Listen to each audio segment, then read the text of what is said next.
Bienvenidas, bienvenidos. Esta semana daremos comienzo a nuestro último encuentro, dedicado a analizar las condiciones justas de contratación en el sector público. Tercerización, subcontratación y precariedad laboral son algunos de los problemas que enfrentan los servidores públicos cuando ingresan al Estado. ¿Cómo hacemos para evitar los despidos arbitrarios y defender la estabilidad laboral? ¿Cómo se garantizan las condiciones justas de contratación? Escuchemos al doctor Matías Cremonte, presidente de la Asociación de Abogados Laboralistas de la Argentina y vicepresidente regional de ALAN.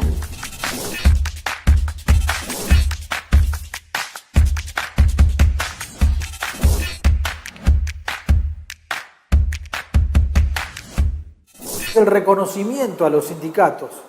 el reconocimiento de la acción colectiva, el reconocimiento de la libertad sindical con sus tres pilares fundamentales, derecho de sindicalización, derecho de negociación colectiva y derecho de huelga, que son realmente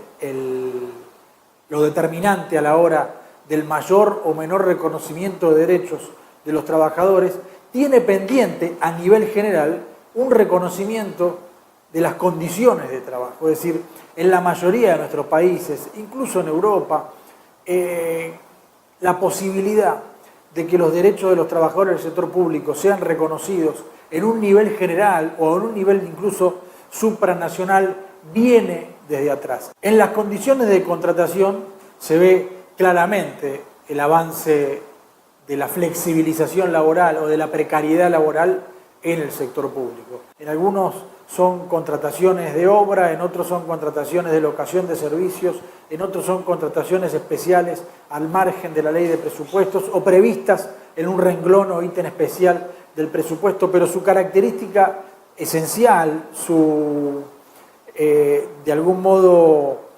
su factor común, su denominador común es la pérdida de derechos. Subcontratación, tercerización, precariedad, son caras de una misma moneda de un avance de la precariedad y de una necesaria lucha desde el punto de vista del derecho que es necesario encarar respecto del reconocimiento de mayores derechos a la hora de la contratación. La OIT no ha realmente, más allá de haberse preocupado bastante por el sector público, desde luego fue muy importante el avance en la negociación colectiva, el informe general sobre la negociación colectiva del año 2013, el informe titulado La negociación colectiva en el sector público, un camino a seguir, desde luego que son avances importantes. Pero a la hora de garantizar las condiciones de contratación hay realmente un agujero, ahí hay un gris que no logra ser llenado. Es cierto que existe el viejo convenio 94 de condiciones de contratación que aparece como un posible camino a explorar por parte de las organizaciones de trabajadores del Estado, si bien es un convenio antiguo, desde luego que está vigente, y que plantea la necesidad de establecer estándares mínimos de contratación cuando es el Estado o una oficina pública parte. Se refiere concretamente a las condiciones de contratación de locaciones de obra, de locaciones de servicios, y en muchos de nuestros países donde la dificultad también aparece de la mano de la autonomía estatal, autonomía municipal, autonomía provincial, autonomía de organismos descentralizados para contratar, la ausencia de una norma general y desde luego de una norma internacional que establezca estos pisos mínimos, puede ser tal vez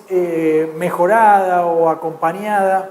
complementada a través de la vigencia o la exigencia del cumplimiento del convenio 94, buscar pisos o estándares mínimos de contratación y de cumplimiento de derechos. Y cuando hablamos de cumplimiento de derechos hablamos de cuestiones esenciales de la contratación que por ahí aparecen formalmente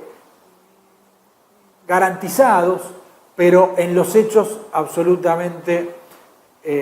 vulnerados. Derecho a un salario mínimo, derecho a una jornada limitada, derecho a una contratación que tenga indeterminación del tiempo o desde luego a una estabilidad en el empleo, que los trabajadores o empleados del Estado no vean que sus empleos dependen de que un gobierno continúe, que un funcionario continúe, que no sean tomados como botín de guerra en esa típica metáfora respecto de la continuidad de las contrataciones frente a los cambios gobiernos. Y las normas internacionales, si de algo sirven, es para eso, ¿no? Las normas internacionales del trabajo deben servir para que las organizaciones regionales, las organizaciones de trabajadores como la CLATE puedan plantear en el seno de una organización como es la OIT el reconocimiento y la vigencia en los estados nacionales. Y más allá, como venimos diciendo, de la importancia de las normas derivadas de la libertad sindical, es necesario encontrar un camino a la garantía real de los derechos de los trabajadores en las condiciones de contratación, en condiciones dignas de contratación. Hemos analizado la legislación acerca de las condiciones de contratación en el sector público. Ahora veremos cuáles pueden ser las estrategias de los trabajadores y sus sindicatos para defender este derecho. Continuemos con la exposición del doctor Matías Cremonte. Una de las características del empleo público y sobre todo una de las diferencias, si se quiere, con el sector privado, con el sistema de derechos y garantías, tanto en el orden local como en el orden internacional, el hecho de que el movimiento obrero en el sector público, el hecho de que el movimiento sindical de los trabajadores del Estado haya encontrado la forma de canalizar tanto la conflictividad como cualquier tipo de reclamación a través de la negociación colectiva, esto ha determinado que se bilateralice, ¿no? Y si a nivel colectivo entonces el Estado empleador tuvo que sentarse en igualdad de condiciones con el sector sindical, a eso llamamos una negociación paritaria, de algún modo eso abrió el camino para el reconocimiento de un contrato, el reconocimiento de dos partes también en la consideración individual de la relación de empleo público. Quiero decir entonces que el movimiento sindical y que la acción colectiva fue determinante, siempre lo es desde luego, pero en el sector público se ve mucho más, porque primero vino el reconocimiento al derecho de los trabajadores a organizarse sindicalmente, luego vino el derecho a la negociación colectiva en el sector público y por supuesto siempre de la mano o en un mismo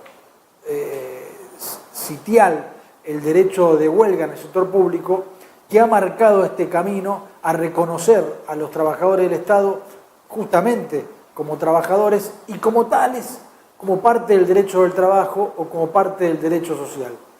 La OIT ha encarado y desde la CLATE le hemos dado bastante difusión, incluso hemos preparado más de un documento y realizado actividades alrededor de lo que se denominó el futuro del trabajo en el marco del centenario de la OIT. A pesar de todos los esfuerzos que se hicieron desde la CLATE y desde muchas organizaciones sindicales de trabajadores del Estado, no se le ha dado en el informe final un especial lugar o tratamiento a la importancia del futuro del trabajo en el Estado. Y esto es realmente paradigmático, porque si se habla de que el avance de la tecnología va a generar como consecuencias, o está generando como consecuencias, algún tipo de, si se quiere, desastre a nivel social, en el sentido de la pérdida permanente de puestos de trabajo, quien ahí debe ocupar un rol especial es el propio Estado. Una de las exigencias que debe plantearse también desde los trabajadores y trabajadoras del Estado, desde nuestros sindicatos, cuando el capital deja de generar trabajo, cuando la mayoría de los ciudadanos pierden su salario, termina siendo el Estado el que debe hacerse cargo de las consecuencias sociales a través de planes sociales o a través de algún tipo de seguro de desempleo. También esto está en los debates hoy en muchos países del primer mundo. ¿Por qué pensar solo en el asistencialismo social y no pensar en el rol del Estado como empleador, en el rol del Estado como productivo? Llegamos al final de este encuentro. No olviden realizar la autoevaluación, que si bien no tiene calificación, es necesario completarla para obtener la certificación al finalizar el seminario. Si desean profundizar en este tema, pueden visitar el apartado de material complementario.